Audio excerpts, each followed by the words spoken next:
Hello, everyone. Good afternoon, and welcome to another office hours for the FastStore beta. My name is Victor, and I'm a software engineer here at VTEX. I'm also currently working on the FastStore team, and I'll also be your host for today's event. So, without further ado, let's get started. All right, so our first section for today is the announcement section. And in this section, we'll be bringing you the latest news from the team to always keep you up to date with what we've been working on, some cool events coming up, or sometimes just asking for some feedback. And today we actually have two announcements for you, and they're about release notes. And for the first one, it's about the base store, and Marty is going to tell us a bit more about it. Hey, Marty. Hello, everyone. Hello, Victor. How are you? Fine, yeah? I'm great. I'm great. So let's start here. Okay, everyone. Let me just zoom in. Oops. Okay, let me just just some technical problems, but now we are on track. So let's start with the base store, the release notes base store from May. So here we have some news for you. So let's start with this enhancement that we did from May. So the first one, that we improved the page loading time with incremental static build. We have a release note just for it, but you can check here with the pull request for the Gatsby and also for the Next.js starters. And also in enhancement, we improved the page LCP. So the LCP score after we implementing the fetch priority attribute was improved as well. And about the cart item, so if we go to this release notes here, the cart item component is now tracking users' activity because we implemented two Google Analytics events: the added to cart and also the removed from cart. And just remember that now the base store we have a section just for framework specific updates. So we have for Gatsby and also for Next. So you can check with more patience here in our website. Okay. So now let's move on to the FastStore release notes here. Let me just get here the May FastStore release notes. And to begin with, let's start with the FastStore UI. So here we have two new components, the out of stock. So the out of stock component is a good one component to display a subscription form for shoppers who wants to know when their product is back in stock. So you can just display this placeholder for email, and also they can get notified. And we have also the product card. So the product card is a component to provide a general overview of the product. So you can put, for example, the price, the name of this product, and also a call to action button, for example, the add to cart button. And let's go to some fixes that we did in our VTEX platform. So here now we fixed breadcrumb broken links. So breadcrumbs link that were broken, now they're fixed and allowing shoppers to navigate the website without getting the 404 pages. So and no errors anymore. And also the search API now receives a selective facets component. So the filtering search results according to the user's region has been fixed. So you can check there. And we have some internal updates as well. So for example, now the FastStore has the turbo repo. So the FastStore project now uses this turbo repo, so you can get some advantage for that. Okay. And that's it for today. I know it was pretty quick, but then you can have more time just to read the base store and the fast store release notes from May. Okay, that's it for today, Miranda. Awesome. That's great. Thanks, Marty. Thanks a lot. You're Also, welcome. just thanks for helping me with the backstage here. Yes, yes, no worries, no worries. But yes, I'm just getting used to it, but we're getting there. That's great. All right, let's move on. Bye-bye. Thanks. You're welcome. Okay, so that's what we have for you today in terms of announcements. Make sure to actually go to faststore.dev/releases, and then you can check them out in more detail. You can see the PR links, so that you can actually see like what are the code changes. And just a quick comment about the Turbo repo on the FastStore repo. That's awesome. Like it's really great. Like you you have to see like the difference in the time that it takes to build the repo is like super impressive. Like so, check it out. It's pretty great. All right, so let's go to the next section, which is the ask the community section. Wow. All right, so this section is all about you, our developer community, and this is where we bring some of your questions from VTEX community here to the office hours, so that we can give more in-depth answers, and well, more people get to see them answered here. Okay, and we also like have the very nice pleasure of like bringing other people from VTEX here to have to tell you a bit about their answers on the community. And so let's get started with the first one. This is about removing gift items from the cart. Um, and um, and BA is here to help us answer that. Hey. Hello, everybody. Hi, Mirandinha. So, can you see my screen already? Or just a second. Yes. Okay, perfect. So basically, this question is about removing the gifts from the mini cart in the sidebar.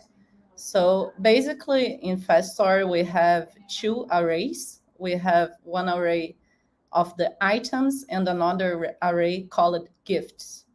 This array is calculated based in the zero price of the items. So we separate the items in those two arrays. So one example, if we have a promotion, so you buy 3 items and you get one free. 2 of those items, if you put 3 in the cart, will go to the items array, and the other one will go to the gifts array.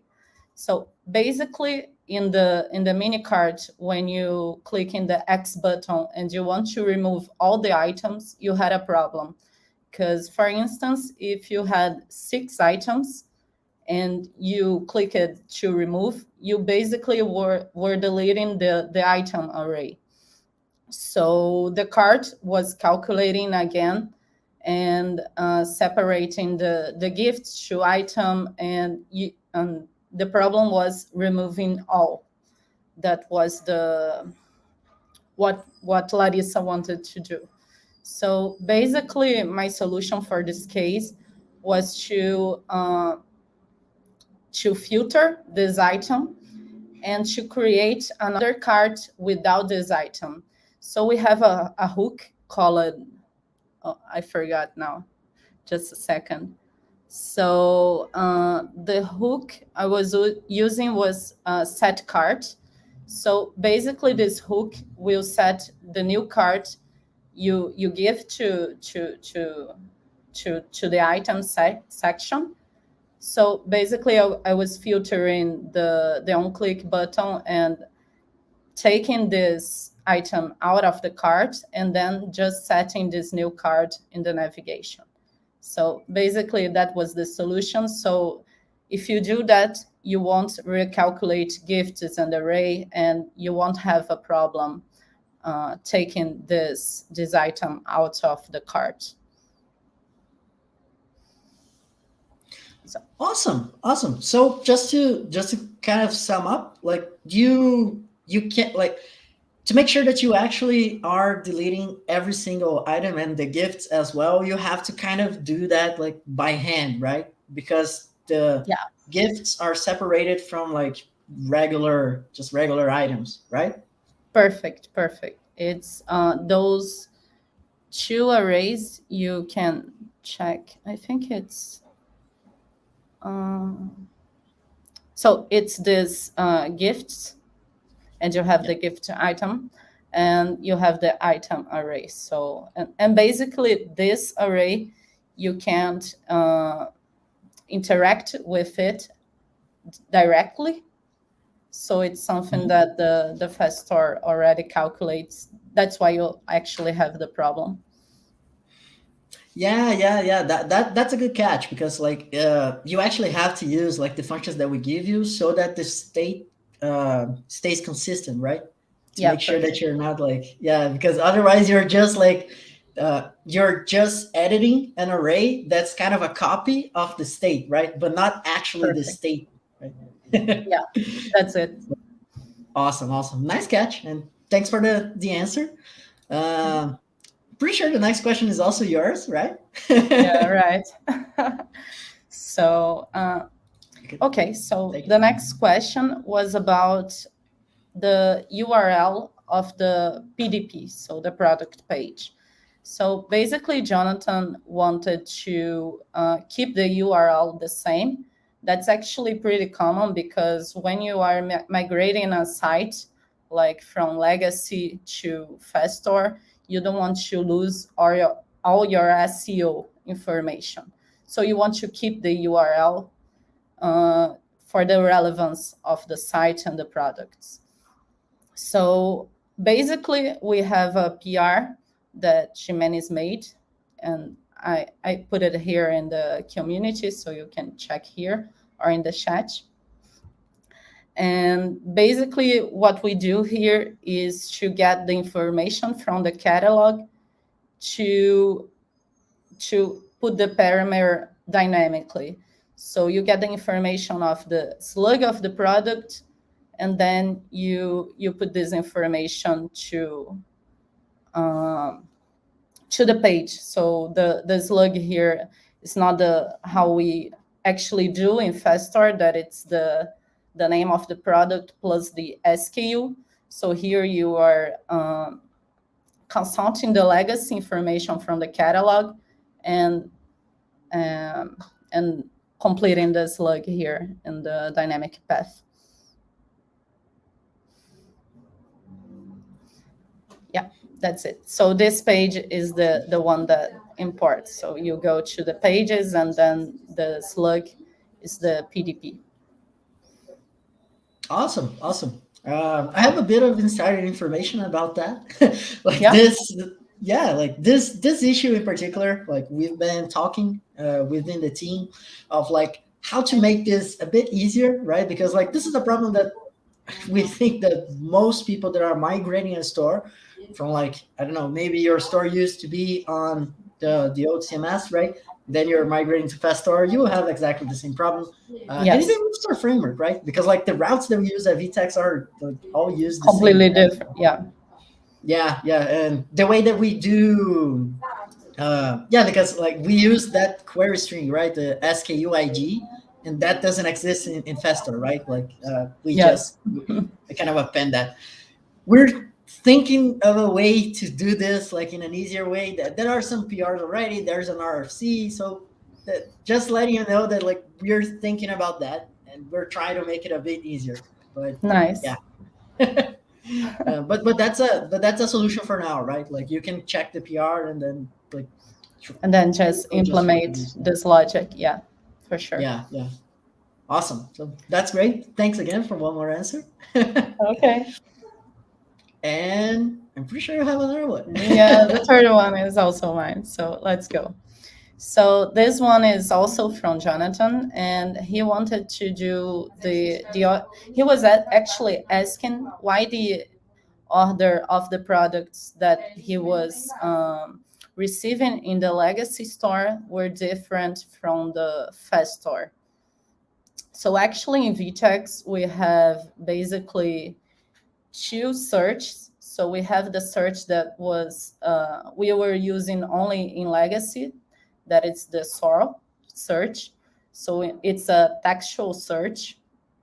And we have the intelligent search that we are using in IO stores, store framework stores, and also in FastStore. So the resolver in the SDK is actually calling the intelligent search APIs to bring the information to FastStore.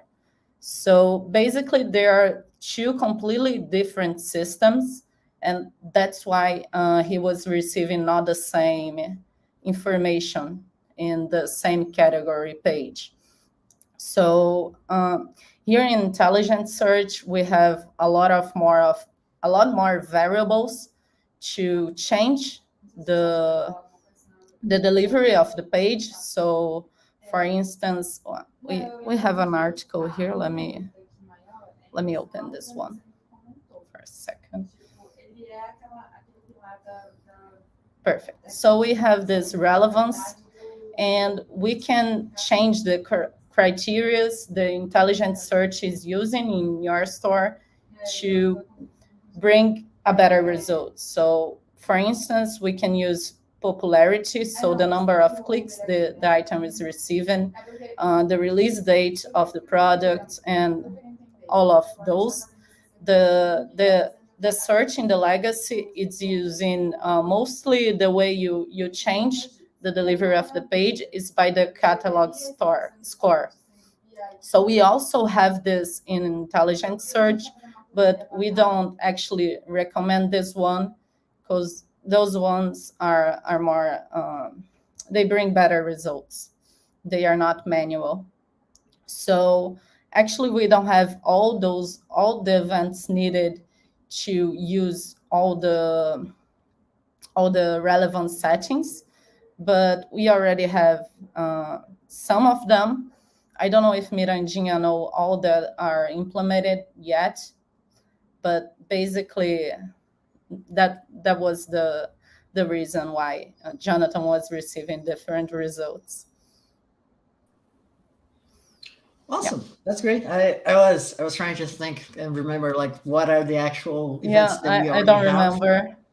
Yeah. I know we have the click one, I think. So release date is working. I think also popularity. But maybe we can bring this in the next office hours, but I know. I don't remember it from the back of my mind. I also know that we can show top searches and we can suggest things. This is already working. But I don't remember all the search criteria. But this is great because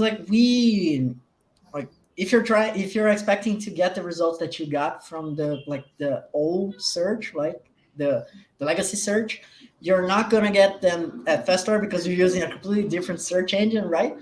But this is good because the new search engine has like a lot more customization. Yeah, it's way better. It's way better. It's way better. so that's great. Actually, it's a good thing. It's working. Yeah. Awesome. But I think it was very it was awesome to have this distinction. I think it's important for us to point out all of these differences between how FastStore does things and how things used to be on the catalog, because sometimes this is very new, right? Like this is a very new product and people are still getting used to it. So it's great to have those distinctions. Concepts, getting to know things. Yeah. So thanks a lot. It was a great answer. And thanks for answering 3 questions in a row. The pleasure is mine. Thank you for the invite. You're always welcome. Bye. Okay, so let's move on to the next one. The next question is about trying getting a few errors when you're trying to set up a brand new store and trying to use a fresh trying to start a fresh new store on FastStore using one of our starters, specifically the Gatsby one. But I mean, you would have the same problem with Next, but I mean, just to keep true to the question. But here I have the answer, the whole question and the answer. What Lucas here tried to do is I just went to VTEX sites Gatsby.store, cloned the store, and changed the store ID, right? Because that's pretty much what you needed to do a few months back if you wanted to, not even a few months, one month ago. If you wanted to just test a new store, you could just get the base store, right? And change the store ID and it will work. Your front end, it's gonna work and you can test stuff and everything. Now this changed a little bit because we added a new variable to the order form. I think this is probably the biggest change. But like we added a new variable into the order form to make sure that the order form always stays consistent. If, for example, you open your store, you make a change to the order form, and then like say you open a new tab or you go to the yeah, usually it's this. Like you open a new tab of the store, then you add an item to the cart. Like your carts are going to be different, so you need to kind of sync them up. To keep all of this consistent, we added a new variable to the order form, and to do that, we are like since we are adding something to the order form, it's a new custom field, and like this is not automatically done for you, right? Like you have to set up something to make it work. And if you don't, you will see that your store, like the order form on your store, is going to look weird and it's not going to work.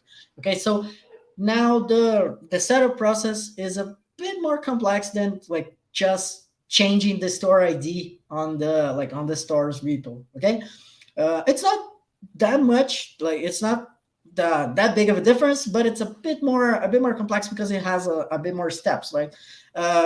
But we have documentation on that, so that's always good. We have this setting up a VTEX account for FastStore. Like this is now mandatory if you're trying to get a new store and starting to develop on FastStore. Please like follow this step-by-step guide. We're actually gonna send this in the chat. Let me do that real quick. There you go. But yeah, we now have a guide on how to set it up. You will just need access to the VTEX account that you're trying to use. You will need the VTEX IO CLI, also known as VTEX 2 belt. Like you might have seen that name as well. It's the same thing. But basically, we now have a plugin called FastStore. So you just have to install the VTEX IO CLI, install the FastStore plugin, log into the account that you're trying to change, and run this command, VTEX FastStore setup. And this is gonna tell you like what it's gonna do, because it's gonna change a bit, a few configurations on your store. And then after it finishes running, there you go. You have a store that's already ready. And then you can just come to the theme and change the store ID, and everything should be working fine. Okay? And like just to follow through with the question, like in the middle of the discussion, we had to release a new version of the plugin. But then after Lucas like updated the plugin and ran the commands as it, like following the step-by-step here, it worked. So there you go. For trying to set up a new account, just like a few extra steps, but there you go. Like that's how you do it. Okay, so that was it. Awesome. So a quick reminder for everyone. Those are all the questions that we brought to you today.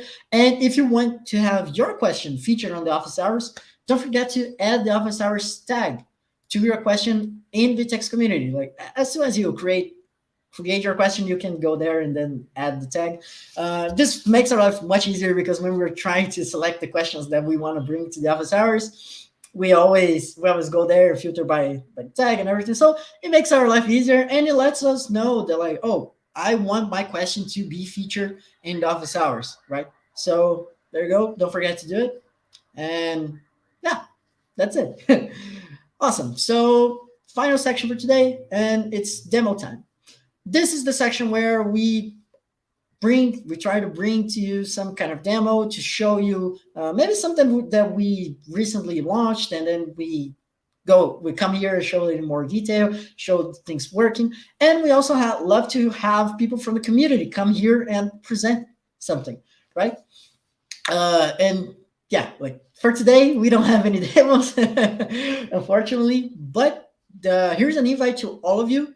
If you want to come here and present your demo, show to everyone what you're doing, such as like go lives, maybe you solved a problem that you faced while trying to create a new store using FastStore, you can come here and share your solution with everyone. We would love to have you here. Maybe you created a new starter, because now we have community starters. Don't forget about that.